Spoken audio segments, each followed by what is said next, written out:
Now, from CBS 4 News, this is Facing South Florida with Jim DeFede.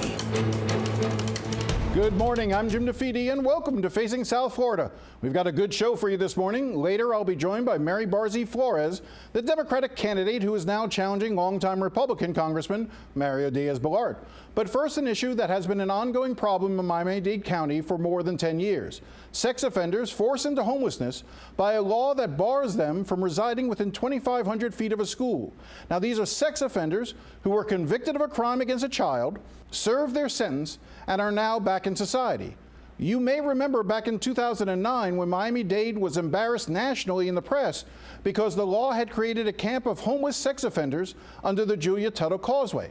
That site was ultimately shut down, but they simply moved to other sites, most notably a section of land along the train tracks around 71st Street and Northwest 31st Avenue. We are taping this on Friday, and county officials are expected to try and break up that camp in the coming days. In a moment, we'll be joined by the man who pushed the law. But first, the ACLU went to court on Thursday to try to stop the county. My colleague Amber Diaz was at the hearing and filed this report. The ACLU lost its battle in court today, the judge denying an injunction that would stop the county from evicting squatters and sex offenders and predators from this camp here near Hialeah. Our clients are disappointed that the court has allowed the county to close the encampment. We'll review our options, but because of the difficulty they have finding housing, they will most likely relocate to another corner to avoid arrest. New encampments will pop up, and the cycle will continue. Over the weekend, the Homeless Trust came out for the last time, offering to help find real homes for these people. Mary Nin was one of them. She was excited to find a place of her own, but that'll have to wait. Her housing application was denied. They just told me I don't get enough money to get an apartment. And I'm like, what the hell? Why they made me waste my time? You know, I know they tried to help me, but you should have told me that from the beginning so I know where I'm standing. So it's like, you know, and now I'm a little confused. I really don't know what to do, really. Pastor Vincent Spann came out to the site offering food and water. He says there is a warehouse around the corner and its owners are willing to help. I have a building right around the corner that can house everybody out here right now. I called the Homeless Trust. They don't want to support it. They'd rather them go somewhere else, and they don't want to support a warehouse. We reached out to the Homeless Trust about this offer, and they are looking into the facility. In the meantime, these people will have to find somewhere else to go. Technically, after Sunday, they're considered trespassing. That was Amber Diaz. The law in question is called the Lauren Book Child Safety Ordinance, and it's worth providing a little background. Lauren Book was an 11-year-old child when her nanny began sexually abusing her, abuse that went on for years.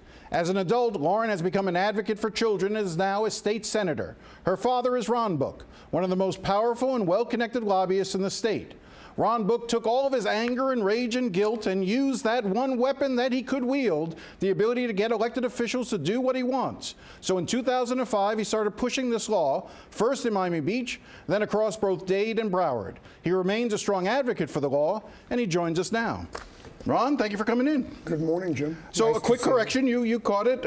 Actually, it's 36th Avenue, not 31st Avenue. That's correct. I've been out there a bunch myself, and I should have caught that myself. That's my mistake. So a couple of things. Where do we stand right now? ACLU has lost their case.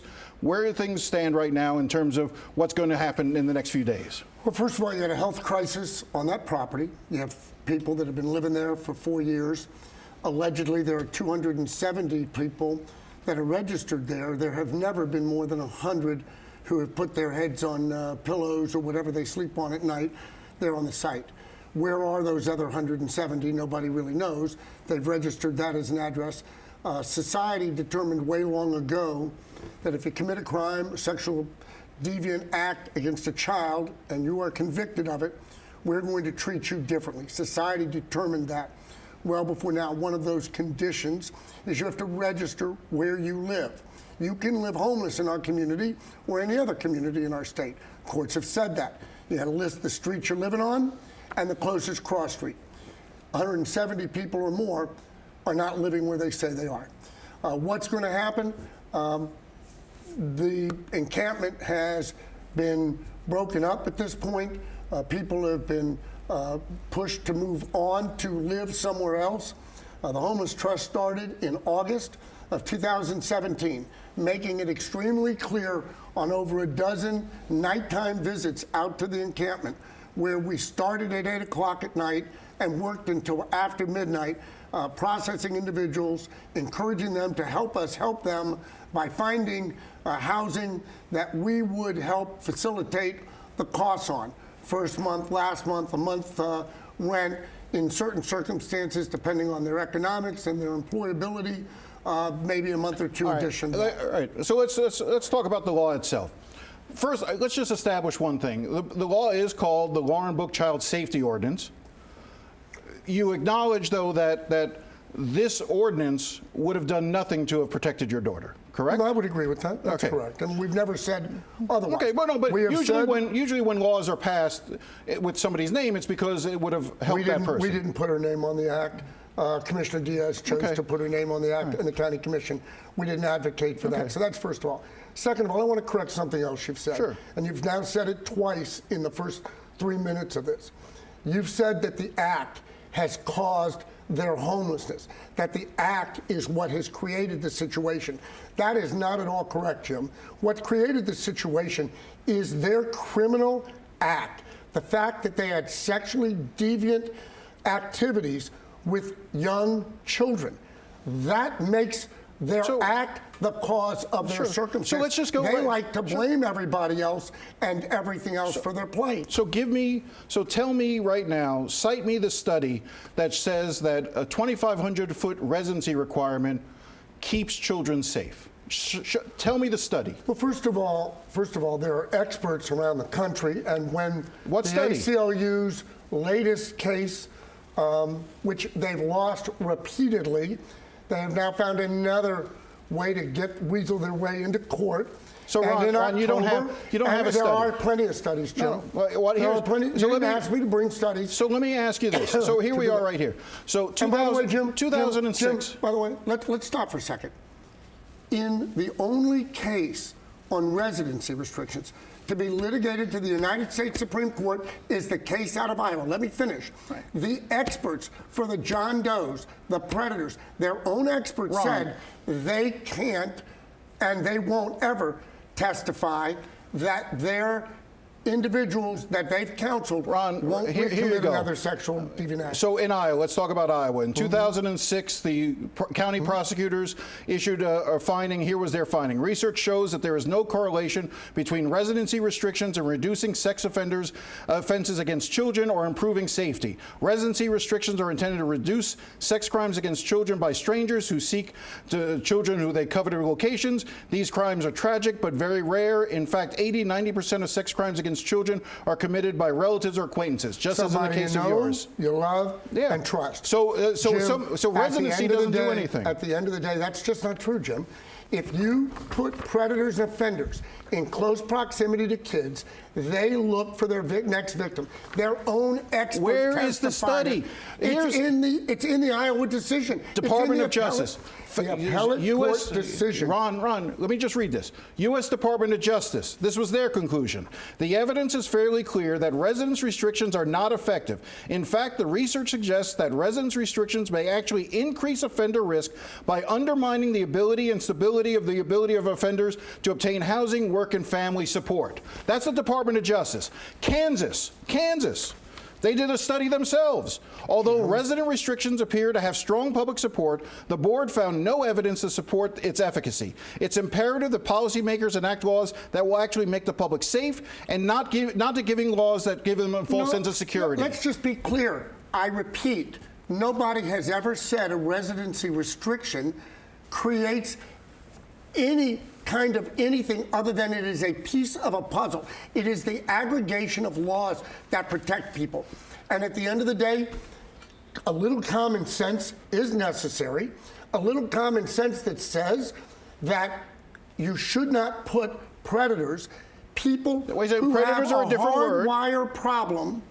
People have a hardwire problem in close proximity to where children are. So, Ron, what happens? So, if I'm a sex offender and I'm getting out of prison, what's the first thing that happens to me under the Jimmy Rice law? Oh, you got to register. Got to register, and don't you also have to do an analysis as to whether or not I'm a danger to the community and need to be civilly committed? Actually, You are not. Everyone, actually, you're mistaken, Jim. Everybody that exits the system does not get assessed and determine whether or not they are continuing to be a risk to the community. That is untrue. What does Jimmy Rice law do? The Jimmy Rice Act allows the prosecutors to civilly commit a person for the rest of their life. So there. That doesn't mean they're not. So isn't that a better way to deal with it? Oh my God. No, it is not. Jim, it is but a piece. You need to keep predators away from children. And I would suspect that the people that are listening to this show this morning would say to you, they don't want them living anywhere near them because they know what happens. Ron, they know what grooming is about. So here's the reality, Ron. You've created a false impression because here's the reality. No, the residency restriction. The residency restriction. Jim, here's. I've been out there plenty of times, Ron. Jim. Go back and listen to the minutes of the meetings, the commission meetings, where the 2,500 foot got adopted, and we said this is not any end-all cure-all. Ron, it's Do nothing. Not roll yourself it does the into worse than that. It makes them more likely to reoffend. Here's the reality. People can disagree, Jim, and we disagree on this. Here's the reality, Ron. When a sex offender, the residency requirements under the sex offender thing says that what in a sense eventually it is 8 p.m. they have to show up at these sites. They are on probation, and so they wait a second.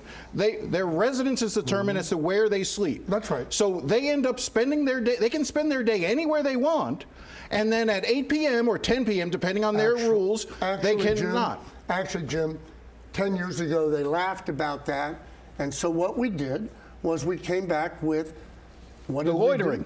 That's correct. And the loitering is a great part of the bill. The Child Protection Act. And that goes to the heart of it. So you have a loitering ordinance that says that if a registered sex offender loiters within 300 feet of a school or where places or children congregate with the intent to do harm, there's an intent clause. There is I got the ordinance right here. There's an intent clause. With that intent, they can be arrested. They cannot loiter. Period. With the intent.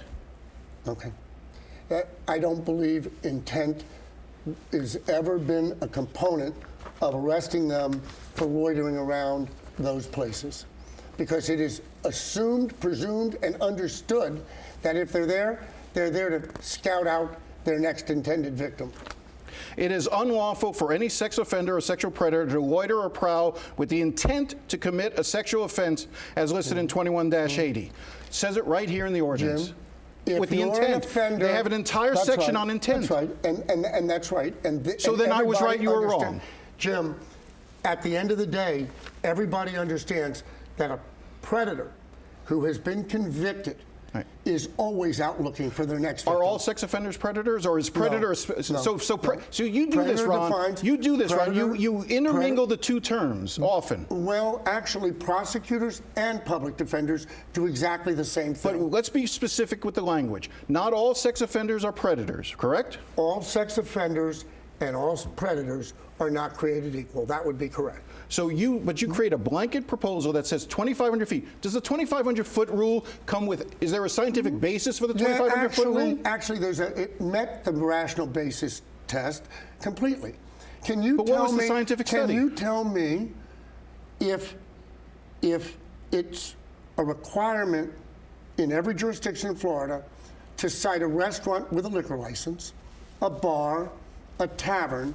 They've got to be spaced 2,500 feet away from schools, parks, playgrounds, and law-abiding citizens go to those and places. they all get exceptions. No, they don't get special exceptions. So, but here's the point, correct. Ron. They get to apply for special exceptions. Ron, you cannot tell me, sitting here, let's recap. There is no rational basis for the 2,500 foot in terms of study. No, I don't agree with you. You cannot cite a single study that says the 2,500 foot rule keeps people safe. We have had experts go into courts of law all over the United States of America and testify, and the courts have accepted them. Colorado, Minnesota, on down the line. You know what? And they made decisions that I wouldn't want made by my public officials. Because you are making it out of fear. You are scaring the public rather than providing them actual information. The public ought to be afraid of predators and offenders, Jim. So when these folks, every one of them, so what happens, without any exception. So then what happens when these folks get out of prison? What do you want to do them? Do you want them with their families so that they can end up having? You don't want to recognize they've found plenty of places to live, and I will concede that a large percentage of them were grandfathered in But a lot of Turn people, to the camera. A lot of people have found places to live in Miami-Dade County that are registered offenders and predators. I've been going out to the site on 71st Street for 3 years, and I've talked to the guys out there, some of them. And I will tell you that what ends up happening is they end up sleeping there at night and then going home because they have a family. I know that. They have families. And rather than, wait a second. Do you want me to have sympathy for that population? Because I don't. It's not a question of sympathy. They shouldn't be homeless. They shouldn't be homeless. It's not a question of sympathy, Ron. It's a question of how do you either you imprison them forever or you reintegrate them into society. Works for me. Okay. That would work for me. So is the design of this to just force them out of the county? No, that was never the design. And by the way, 2,500-foot restrictions exist all over Florida, not just in Miami-Dade County. You were a driving force behind it. I'm not. What do you want me to deny that? Because I'm not embarrassed. So when or they get ashamed out, of it. when they get out, right? One of the keys to not having them recidivate, not having them offend again, is a family support system, stability in their lives. By turning them into homeless individuals, you are denying them that ability. They are no longer near where they need to get counseling. They don't have the family support they need. It's a myth. You're telling them they cannot be within 2,500 feet of a school. How many predators and offenders live in Miami-Dade County? By the way, how many? How many? Say that again. How many predators and offenders are registered in Miami-Dade County? I don't know the exact number. Thousands. You would agree. Thousands. Yes. And hundreds. There's 100 living in this encampment. 28% of the sex offenders. An inconsequential percentage. It is not an inconsequential percentage. Oh my goodness.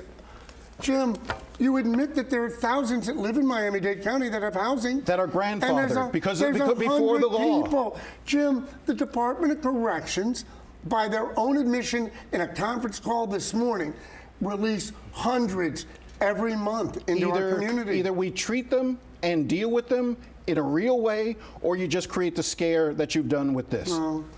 I will say again, reasonable people can disagree. We disagree on this one. We agree on some things, we disagree on some things. We disagree on this one. No studies, no backing. There are studies, Jim, and there are experts who go into courts of law. That's why the courts have upheld them. Why did the circuit judge just this past week? It's a health hazard. They've created it you've turned into a health hazard. Okay. And by the way, the courts have also said that the health, safety, and welfare of the law-abiding public is the paramount interest, not the interest of convicted predators. The studies, which, by the way, if the Supreme Court thought you were right and thought there was no evidence and nothing to substantiate it, the court would have thrown the residency restrictions out. They didn't. 2003 was that Supreme Court decision, right? That's correct. Right. A long time ago. It was a liberal court. Yeah. It was a liberal court. Ron, it was a more liberal court than it is today, is it not? It's probably a more liberal court than it was today. Ron, how are these people supposed to be reintegrated into society? They need to work to find places to live. Most of the people that were living on 71st and Northwest 36th Avenue did nothing to try to find a place to live between August and now. They can't afford because they can't afford what? They can't afford it because Miami-Dade is the toughest rental market in America, and they're unemployable. No. One of the guys who I talk to on a regular basis, he has a job. He's a bus driver. Not a school bus driver, but he's a bus driver, right? He ends up having to go out there every night and sleep in his car. I wonder where he's driving that bus. See, that's what you want to do, Ron. You want to stigmatize, right? That's fine. You know what? Stigmatize? Jim, society said we're going to treat these people differently. That is why they're required to register. All right? They're animals. You've never heard me say that. You consider them all monsters, though, right? You've not heard me use the word monsters, although at some point I may have referred to them as monsters. You know what, Jim? They're not good people. So then lock them up forever. No, it doesn't defend me. I'd be happy to encourage that.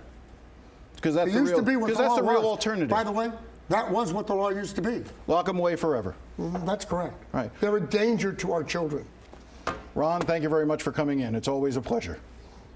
All right. We couldn't show this entire interview, but please go to cbsmiami.com and we'll have the rest of it. This debate between Ron and I will be posted there. Up next, the woman who is hoping to oust Congressman Mario Diaz-Balart.